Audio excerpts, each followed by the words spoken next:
Telangana assembly సమావేశాలు ముగిసిపోయాయి. ఆ ముగిసినటువంటి సందర్భంలో ఒక్కటి మాత్రం గుర్తుపెట్టుకోవాలి, రేవంత్ రెడ్డి చాలా బాధ్యతాయుతంగా ప్రజాస్వామ్యయుతంగా నిర్వహించారు. అధికార పక్షం మాట్లాడాలి, ప్రకటనలు చేయాలి, దాని మీద ప్రతిపక్షం స్పందించాలి, దానికి సమాధానం చెప్పాలి అధికార పక్షం. ఇది ప్రజాస్వామ్య స్ఫూర్తి. అందులో మాటల్లో తీవ్రత ఉండొచ్చు, మధ్యలో ఆయన ఎవరు దానం నాగేందర్ నోటికొచ్చినట్టు మాట్లాడితే క్షమాపణ చెప్పించారు. ఈవెన్ ఈ విషయంలో ఓవైసీని కూడా మెచ్చుకోవాలి.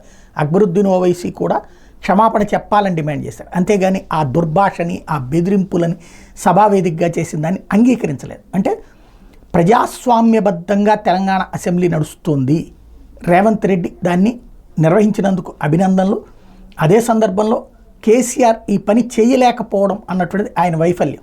మొదట్లో చేశారు, తర్వాత కాలంలో మారింది. రేవంత్ రెడ్డి కూడా మొదట్లో ఇప్పుడు చేస్తున్నారు. ఇదే 5 ఏళ్ళు కూడా కొనసాగించగలిగితే హ్యాట్స్ ఆఫ్.